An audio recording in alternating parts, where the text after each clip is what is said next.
Alors, quelles perspectives et quelles adaptations face aux nouveaux enjeux de la mobilité post-Covid? C'est le sujet de notre conférence avec Keolis, l'un des leaders mondiaux de la mobilité partagée, présent dans 15 pays et sur 5 continents. Nous allons nous intéresser au mode de vie et attentes en matière de mobilité des franciliens. Alors, comment analyse-t-on les données de déplacement et d'usage multimodal pendant cette période de Covid-19? Quelles sont les tendances et les attentes des usagers des transports publics et comment on adapte aussi les offres de mobilité dans le contexte actuel? Quels sont les grands enjeux aujourd'hui? Keolis, Keolis, oui, ouvre le débat avec à mes côtés pour nous apporter toutes leurs précisions. Yoann Dupuis, directeur général adjoint en charge de l'Île-de-France chez Keolis. Bonjour. Bonjour. Éric Charéron, directeur prospective mode de vie et mobilité dans les territoires chez Keolis. Bonjour. Et David O'Neill, directeur exécutif études et conseils chez Kisio. Bonjour. Eh bien, merci à tous les trois d'être présents. Je vais commencer avec vous, David. Dans le contexte actuel, donc ce contexte post-crise, quelles sont les nouvelles solutions techniques de mesure des déplacements que vous mettez en œuvre et également leur évolution? Pour répondre aux besoins des différents acteurs de la mobilité, transporteurs, autorités organisatrices, il y a eu le besoin effectivement de voir les choses de façon à la fois plus massive et plus réactive. Alors il y a évidemment tout le panorama des enquêtes classiques qu'on peut avoir pour comprendre les évolutions et on les accompagne aujourd'hui en plus avec des solutions de GPS technique. Donc on va récupérer les données GPS des smartphones. On a des échantillons pour ça qui sont très larges. 1 million de personnes en Île-de-France à peu près, dont on suit quotidiennement les déplacements. Avec un processus technique assez exclusif, on va faire remonter ces données-là et pouvoir les interpréter. On peut les interpréter de façon assez globale. Vous le voyez sur les données qui s'affichent, c'est-à-dire d'avoir une vision des points chauds en termes de mobilité. Et ce qui est intéressant, c'est aussi d'en mesurer l'évolution.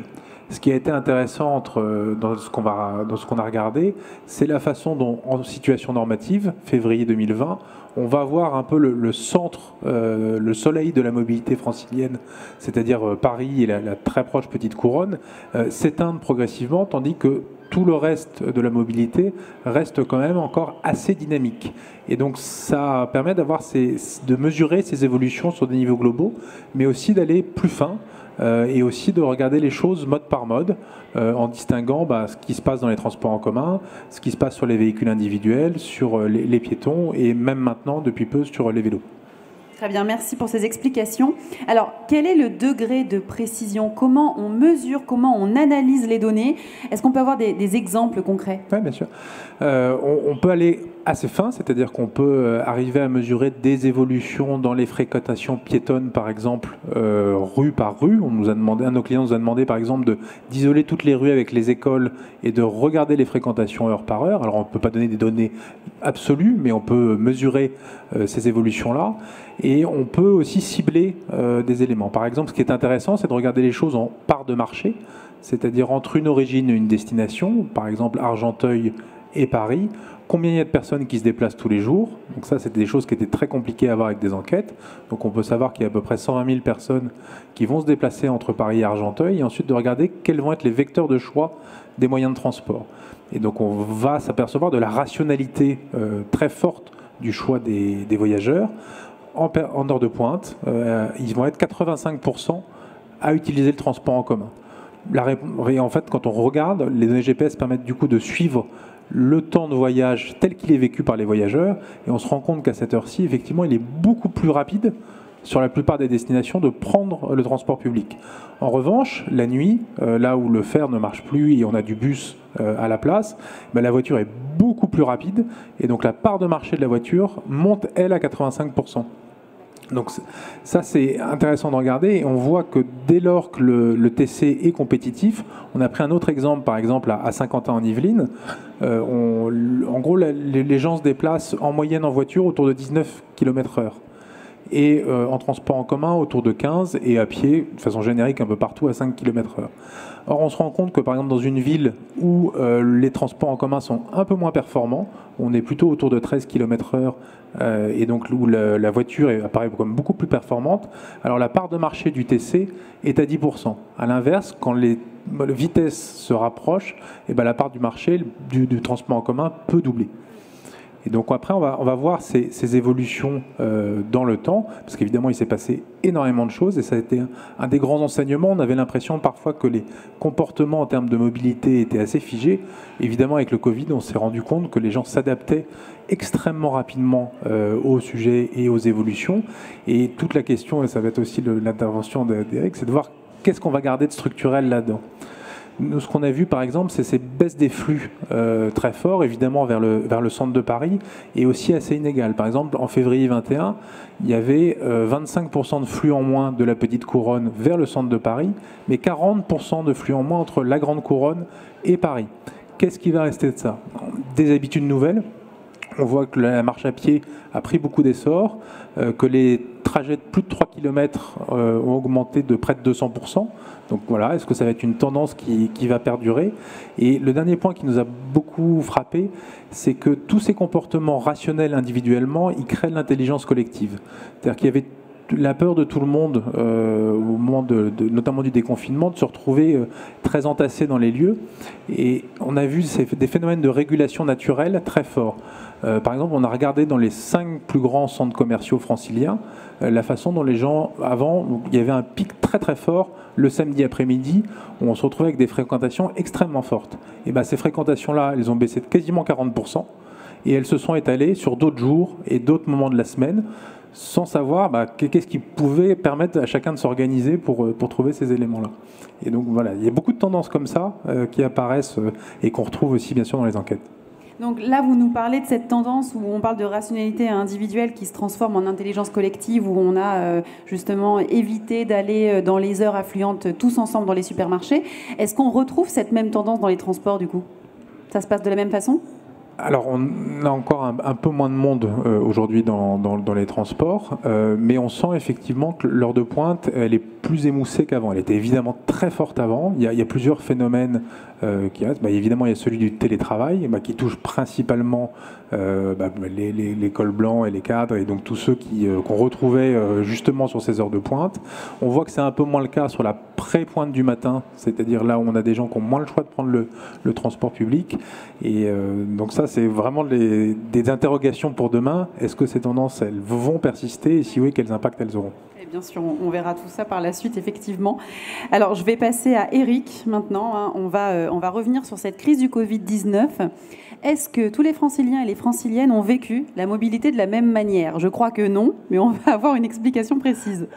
Oui, alors on ne peut pas dire ça, parce qu'en fait, comme on le dit souvent, la société elle est composée de citoyens et de citoyennes qui vivent de toute façon de manière différente. Alors bien sûr, on va parler du lieu d'habitat, dont on a beaucoup parlé, mais c'est qu'un aspect des choses. Dire, on peut être seul. On oublie qu'il y a 37% des ménages franciliens qui sont composés d'une seule personne. Donc si on souffre de la solitude, dans ces 2 millions d'adultes souffrent de la solitude, ils ont pu vivre, par exemple, cette période-là, ils l'ont vécu beaucoup plus difficilement que ceux qui sont intégrés, parce que j'ai pas pu voir mes petits-enfants, j'ai pas pu voir mon amoureuse qui habitait à l'autre bout de Paris, etc. Donc ces éléments-là sont très structurants. Le deuxième aspect, c'est la santé. C'est-à-dire qu'il y a 40% des franciliens qui soit se considèrent comme étant à risque vis-à-vis du Covid, soit vivant avec quelqu'un à risque, soit s'occupant d'une personne âgée dépendante. 4 sur 10. Et ça explique beaucoup de différences comportementales et de vécu pendant cette période-là par rapport à ceux qui ne sont pas comme ça. Ensuite, avec les études qu'on a menées avec les sociologues, on se rend compte qu'il y a un clivage entre ceux qui ont la chance de pouvoir télétravailler et ceux qui sont allés sur leur lieu de travail. Parce qu'ils ont l'impression d'avoir été quelque part, d'avoir traversé cette période-là, un peu au premier front, d'avoir été quelquefois un peu oublié, et d'avoir été obligé de se rendre sur ces lieux-là. Et n'oublions pas que le couvre-feu, cette année, il a été mis en place à partir de novembre, où la nuit tombe tôt. Et à partir de 19h, comme globalement les réseaux de transport ont chuté d'à peu près 80%, on s'est retrouvé pour les gens qui ont été obligés de se rendre à leur travail et qui ont des horaires décalés, en particulier si ce sont des femmes, mais pas seulement, dans un environnement qui pouvait créer de l'anxiété. Donc on ne l'a pas traversé de la même manière que les autres. Et puis bien évidemment, on ne peut pas oublier notre état d'esprit. Il y a des gens pour qui ça a été une opportunité. Vous savez, un certain nombre de personnes qu'on identifie dans les enquêtes qui étaient déjà auparavant sur il faudrait décélérer notre rythme, il faudrait aller un peu moins loin, se recentrer sur la proximité. Ben, cette période-là, c'est une période rêvée. On appuie un peu sur une mode pause et puis on en profite un peu de cette opportunité pour réorienter des choses. Et puis il y a ceux, par contre, qui ont été désemparés par rapport à cette période-là. Donc vraiment, et puis ici, le dernier point qui est très important, c'est j'ai le choix ou pas. Dire que globalement, est-ce qu'il y a à peu près, il y a plus de 2 millions de franciliens, de ménages franciliens qui n'ont pas de voiture, hein, un peu plus de 600 000 sur Paris. Donc, si j'ai le choix d'avoir une voiture, j'ai mieux vécu que si je n'ai pas le choix d'en avoir. Si je peux marcher facilement à pied pour trouver une alternative au transport public, même sur une partie du tronçon, c'est plus agréable. Si j'ai une solution en vélo, ça va. Et si je ne l'ai pas, parce que je ne peux pas en faire, parce que c'est difficile, ben, j'ai plus mal traversé. Donc, il y a tout un tas de situations différentes et qui se mélangent entre elles d'ailleurs. Hein, donc c'est très intéressant à voir. Et donc la conclusion, c'est qu'il ne faut jamais essentialiser. On ne peut pas raisonner qu'en moyenne. Il y a toute une analyse fine à mener sur la société pour pouvoir d'ailleurs essayer de reconstruire demain. Oui, merci beaucoup pour toutes ces explications. C'est extrêmement intéressant. J'aimerais qu'on parle aussi de la sécurisation sanitaire. Est-ce que ça a été perçu très fortement par la population? J'imagine. Oui, c'est clair que globalement, d'ailleurs, ça correspond à ce qu'a dit David sur la rationalité collective, où on voit la chute très forte dans les centres commerciaux le samedi après-midi, dans les transports publics. Oui, les lieux où il y a du monde et où on ne connaît pas les gens font peur. Donc bien sûr et les lieux clos, donc les transports publics dans lesquels on va se retrouver pas avec des gens qu'on ne connaît pas, font peur. Pourquoi ? Parce que globalement, on a une confiance, on a été très étonnés dans les enquêtes que l'on fait. La confiance, on l'attribue aux gens qu'on connaît. Donc si vous faites partie de ma famille, ou si vous êtes dans mon relationnel, amical, collègue, ben je fais confiance à peu près 85-90%. Si en revanche je me trouve avec des inconnus, la confiance, elle tombe à 30%. Donc bien évidemment, quand je suis dans des lieux où il y a de la foule et des gens composés d'anonymes, ben, j'ai traversé cette période en ayant peur. Donc il y a eu toute une stratégie d'évitement et une attente très très forte dans tous les lieux sur la prise en compte de l'hygiène. On pourrait dire qu'il y a un nouvel ordre sanitaire qui quelque part est une attente et qui va pas être que le temps de la crise, mais y compris au-delà. Pourquoi ? Parce qu'il s'instaure dans la population française, globalement, et francilienne, hein, si on regarde, qu'il y a des optimistes qui pensent que fin 2021 c'est terminé, donc ça c'est les chiffres d'avril, hein, de l'enquête d'avril.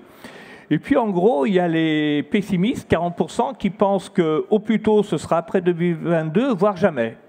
Donc quelque part, ceux-là, ils pensent que ce n'est pas des mesures qu'il faut prendre dans l'instantanéité, mais que c'est complètement quelque chose qu'il faut refonder.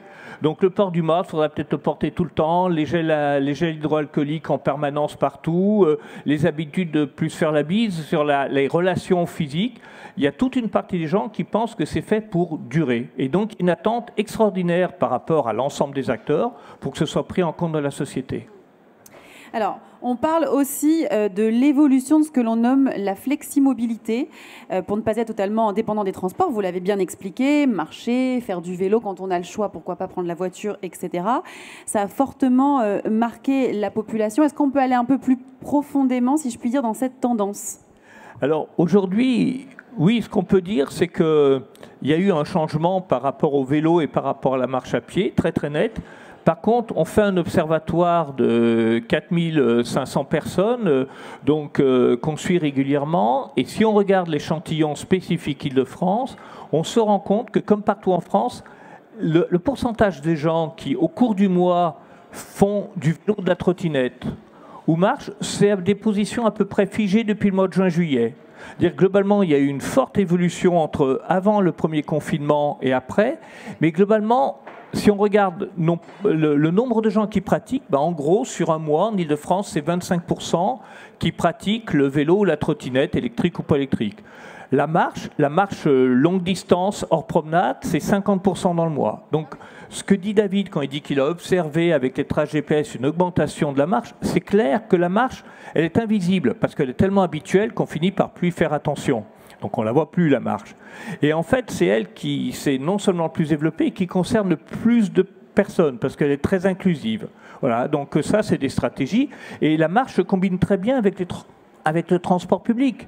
C'est-à-dire qu'on a vu des tas de stratégies de gens qui disaient avant d'arriver à un lieu de correspondance où il y a du monde, puisque je crains la foule, je descends 2 stations avant, je marche à pied et éventuellement je reprends après. Et là, c'est une manière alors assez curieuse. Au départ, ça a été fait pour éviter les lieux où il y a de la foule. Et après, c'est comme les gens qui font du vélo, ils disent « Ah, mais c'est pas mal de combiner les deux ». Dire que j'ai l'avantage du transport public, là où ça roule bien, il n'y a pas de problème. Et puis à un moment, je marche à pied et ça me fait du bien pour la santé. C'est comme les gens qui progressivement sont mis au vélo et qui ont trouvé que c'était agréable. Voilà. Oui, c'est sûr. Alors, est-ce qu'on va garder ces habitudes? Qu'est-ce qui va en rester demain? On a parlé de télétravail, du vélo. Qu'est-ce qu'on va garder comme tendance, si on peut faire de la prévision? Alors c'est difficile, à partir de ce qui se passe aujourd'hui, de savoir ce qui va se passer demain. Donc on pourrait se brûler. Voilà. Mais il y a quelques éléments sur lesquels on peut dire. Le télétravail, la région Île-de-France est la région où le plus de salariés peuvent se permettre de télétravailler par la nature des emplois. Hein, tu le disais, David, hein, les cols blancs, etc. C'est en Île-de-France, par la structure de l'emploi, qu'il y en a le plus. À peu près, on va dire, 60% des métiers pourraient télétravailler. Et ce que l'on voit d'enquête en enquête, c'est que les gens qui aimeraient conserver la possibilité de télétravailler augmentent. C'est-à-dire qu'à la fin du premier confinement, pour les parents avec enfants, ça n'a pas été forcément une période idéale si vous aviez des jeunes enfants. Après, les jeunes enfants, ils avaient cours. Le collège, donc l'expérience est un peu mieux. Puis les gens ont trouvé un coin, se sont aménagés, etc. Et globalement, le désir de télétravail augmente. Ce n'est pas le désir de télétravail absolu. Hein. Les gens ont besoin de contacts sociaux et d'aller dans l'entreprise. Mais 1, 2 jours par semaine, c'est ce type-là qui va augmenter beaucoup. On pourrait penser que ça va durer. Deuxième chose, je vous l'ai dit, c'est le sanitaire, l'exigence du sanitaire. C'est l'exigence par rapport à la désaturation. Dire que là, c'est pareil, les sociologues nous disent on a franchi un cap. C'est-à-dire que globalement, demain, il y aura une nouvelle exigence en termes de nombre de personnes à l'intérieur des transports publics et globalement des lieux publics où il y a du monde. Donc il va falloir qu'on gère ça. Donc toutes les politiques d'étalement horaire qu'avait commencé à mener la région, hein, la présidente de région avec des entreprises à la Défense, à la Seine-Saint-Denis, avec les campus, avec les entreprises, il faut peut-être encore aller plus loin. C'est l'occasion rêvée pour y arriver sur la désaturation. C'est un élément essentiel. Après, il y a d'autres choses, le besoin de nature, on peut penser, ou le besoin de proximité. A priori, je dis bien a priori, ce sont des choses qui devraient s'ancrer progressivement. Très bien, merci pour ces précisions. Alors, on en a parlé un petit peu tout à l'heure, où vous nous parliez d'avoir le choix de prendre la voiture. Comment est-ce qu'on peut faire justement pour les ménages qui n'auraient pas le choix de prendre la voiture et de partir bénéficier de ce que vous disiez, la nature, ce patrimoine qui a été valorisé finalement pendant le confinement? Comment on peut adapter l'offre de mobilité pour que tout le monde puisse avoir accès à cette nature?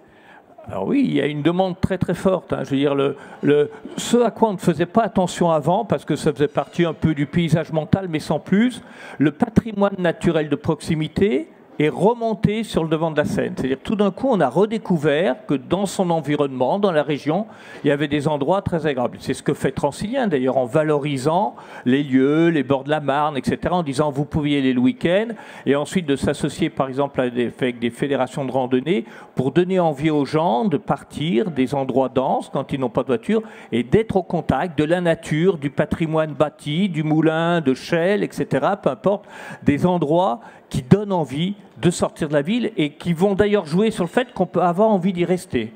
Dire que globalement, si on n'a pas ce contact avec la nature, ça peut donner envie à des gens d'aller vivre ailleurs. Si on dit non seulement on désature les transports publics en semaine pour aller au travail, aux études ou pour n'importe quel autre type de déplacement qui sont excessivement nombreux, et qu'en plus on s'occupe aussi d'amener les gens sur les lieux naturels, on donne un argument de plus pour inciter les gens à être dans un territoire vivable et dans lequel on a envie de vivre. C'est vrai qu'on le voit de toute façon, la désaturation des villes avec les gens qui vont acheter des maisons, alors pas forcément en banlieue d'Île-de-France, mais même dans d'autres villes et vraiment à la campagne, c'est une tendance qu'on a vu évoluer. On a aussi, pendant cette période, beaucoup parlé de personnes dites à risque, les personnes à risque, personnes âgées, personnes fragiles. Comment la mobilité évolue pour que tous puissent y trouver son compte, Éric ? Alors, la fragilité, effectivement, elle augmente beaucoup. Et je veux dire, la période qu'on vient de traverser elle est intéressante parce que c'était un révélateur de notre société qui est en phase de transition démographique. C'est-à-dire qu'on n'a jamais parlé autant des EHPAD, des gens qui étaient âgés pour l'ordre des vaccinations. Et tout d'un coup, dans le débat public, c'est sorti au grand jour, quoi. Et si je prends l'Île-de-France, qui est une région très jeune, la plus jeune de France, il y a quand même pas loin maintenant de 900 000 personnes qui ont plus de 75 ans.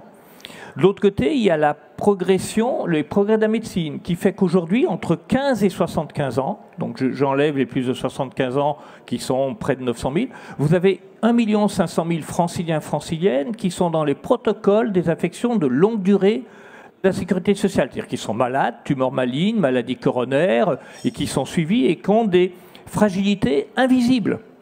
Et puis bien sûr, quand on a des fragilités, elles ne sont pas forcément de l'ordre des affections de longue durée. Ça peut être des fragilités qui sont liées à de l'arthrose, liées aux yeux, liées à tout un tas de problèmes spécifiques, quelquefois tabous. Je veux dire, allez, je vais le dire, la prostate pour les hommes, la ménopause pour les femmes, je suis désolé, ce sont des vrais problèmes qui ont un impact sur la mobilité, mais qui sont tabous, donc qui ne sont jamais dits dans le monde, au niveau public.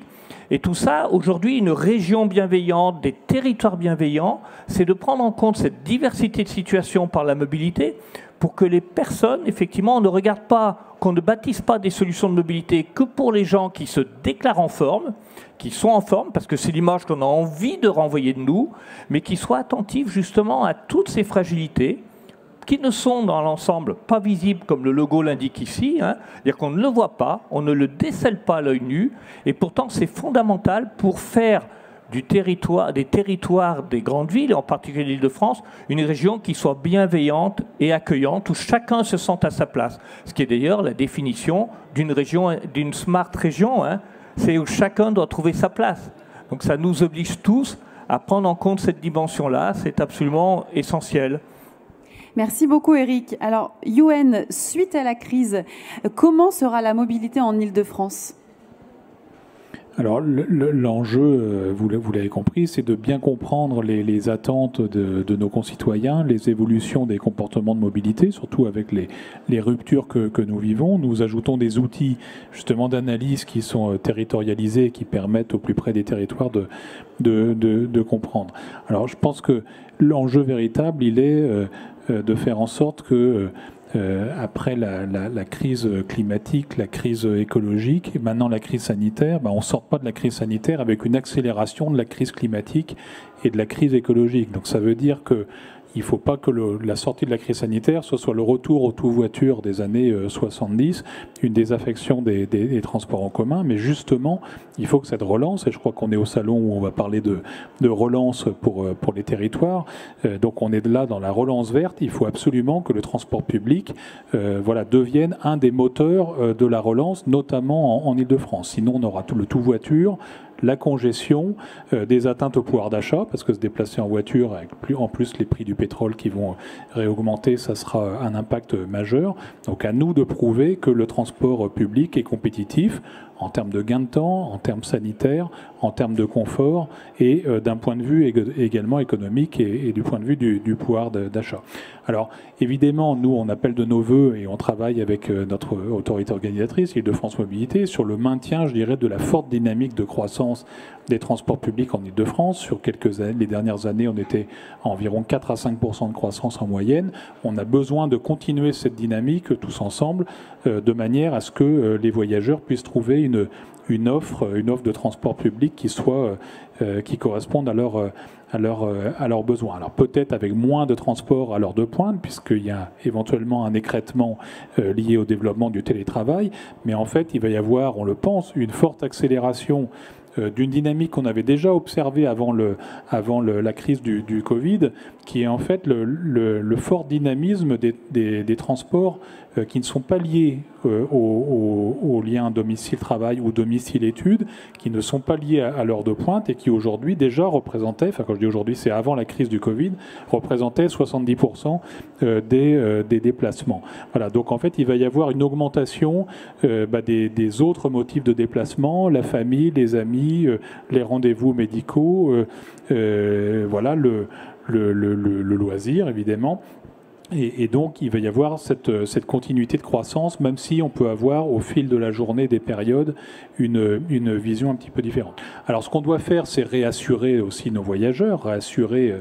alors d'abord pour leur dire que voilà, quand ils attendent le bus, ils ne vont pas tomber sur un bus où il y aura déjà 80 personnes à bord, puisque, comme Eric l'a dit, nos voyageurs sont en attente, je dirais, d'une certaine distanciation sociale qui va demeurer. Donc on développe des nouveaux outils qui permettent par exemple d'avoir de manière prédictive la charge à bord des véhicules pour que les voyageurs, en toute connaissance de cause, sachent en fait prévoir leur trajet en fonction du niveau, je dirais, de remplissage des véhicules. Mais parce que là, la distanciation sociale dans les transports, pour être très concret, elle est compliquée à mettre en œuvre. Quand on prend un bus ou un métro, on n'a pas vraiment de distanciation.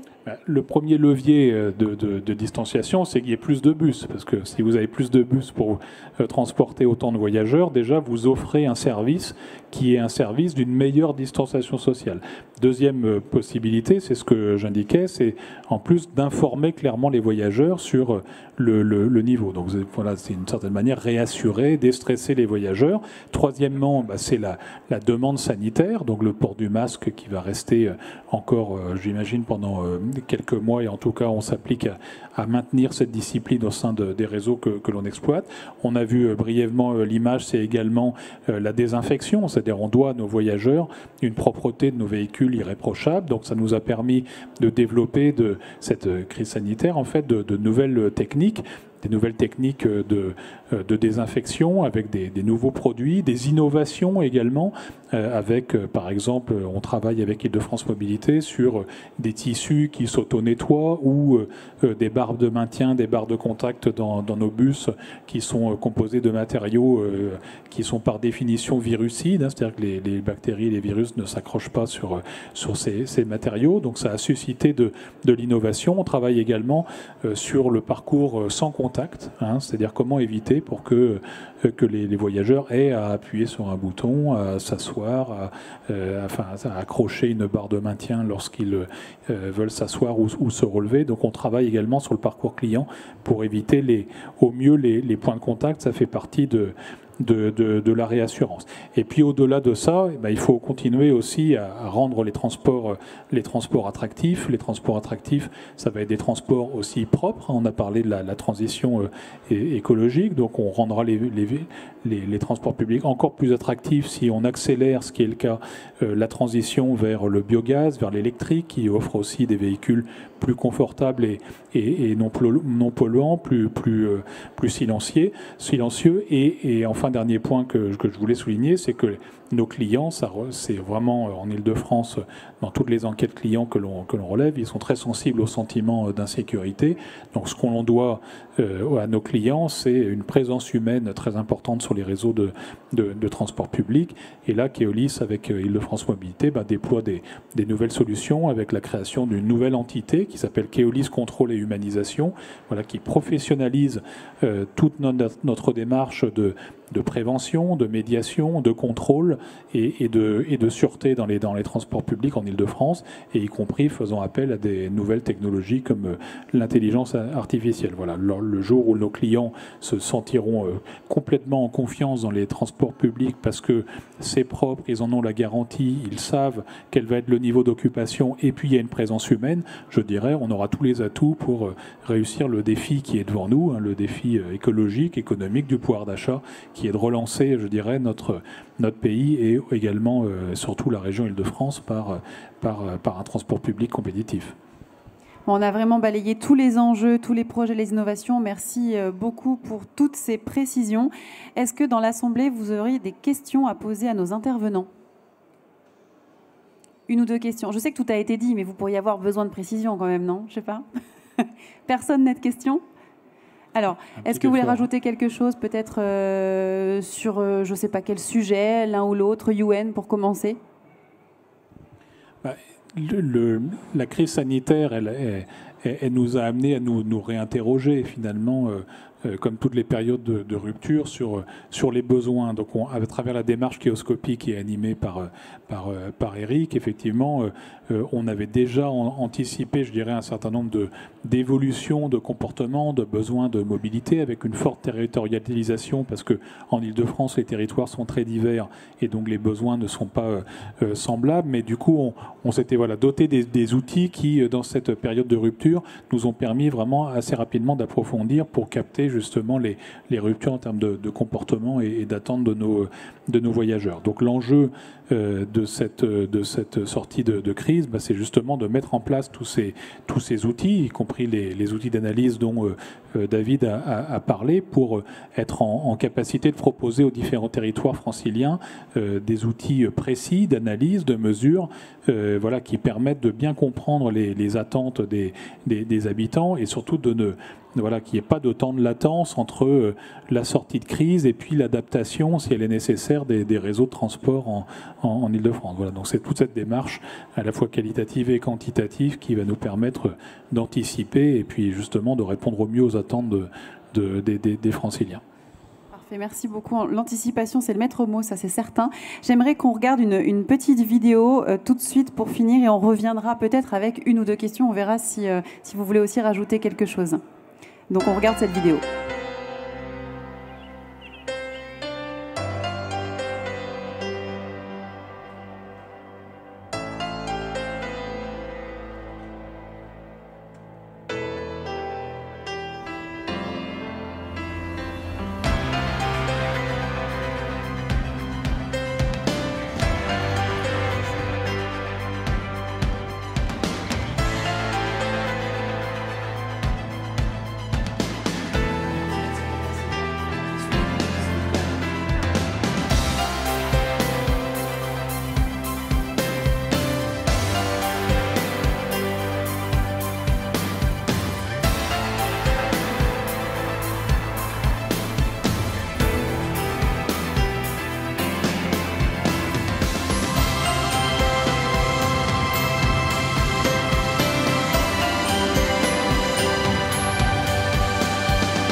Alors, de retour sur cette conférence, on va continuer avec un mot supplémentaire de Eric pour conclure. Un ajout. Non, comme si ce n'était pas prévu. Voilà, un ajout pour dire que tout ce qu'a développé UN et ce qu'on voit dans ce film, c'est-à-dire tout ce qui a été dit sur cette nécessité de rassurer, de désaturer, de rendre plus agréable la vie des voyageurs et des voyageuses sous toutes leurs facettes, c'est un élément indispensable parce que la mobilité, c'est l'irritant numéro 1, quelquefois dans les grandes villes, que ce soit sous la congestion, etc. N'oublions pas qu'en Ile-de-France, quelque part, si on regarde les chiffres de l'INSEE, sur les 10 dernières années, il y a en fait, c'est comme si on avait perdu, c'est-à-dire que la région Île-de-France, on le sait bien, hein, il y a des gens qui la quittent, donc il y a 500 000 personnes, en gros sur les 10 ans, le solde négatif est de 500 000. Par contre, comme c'est une région jeune, il y a beaucoup de naissances par rapport au décès, donc il y a eu 1 million de personnes de plus, enfin un solde naturel d'1 million. Donc 1 million de naissances par rapport au décès en solde positif, 500 000 de personnes en plus qui partent que ceux qui arrivent, ça vous fait plus 600 000 habitants en l'espace de 10 ans. D'accord. Donc ça, c'est important de se dire, il faut qu'on ait envie de vivre dans cette région qui est absolument magnifique, qui a plein d'atouts, etc. Et la mobilité est un enjeu essentiel de séduction, de fidélisation à cette région capitale qui a un nombre d'atouts pour y vivre qui sont absolument extraordinaires, qui fait l'envie de tas de territoires, y compris au-delà des frontières. Et donc cette mobilité-là, cette mobilité inclusive, cette mobilité attentionnée, c'est essentiel pour rendre les gens fiers et heureux d'habiter sur ce territoire-là. Ça paraît, enfin, vraiment, c'est un enjeu essentiel pour le territoire de demain. Enfin, voilà, et donner cette envie, c'est essentiel. Merci beaucoup, Éric David, pour finir. Non ? Oui, ce sera l'enjeu, et puis on sera là évidemment pour arriver à adapter progressivement notre offre et nos besoins au fur et à mesure qu'on ressentira ces nouveaux besoins. Un des grands enjeux, ce sera aussi de suivre la congestion, qui est un des problèmes majeurs, et de trouver des solutions alternatives pour pallier à ça, et qu'on ait tous envie de continuer à vivre dans cette belle région. Merci beaucoup à vous trois. Tous continuez à vivre dans cette belle région. Ce sera le mot de la fin. Je vous laisse, je n'ai plus de questions. Eux non plus. Donc c'est fini pour cette conférence. Merci beaucoup d'avoir été avec nous et on se retrouve bientôt pour d'autres conférences.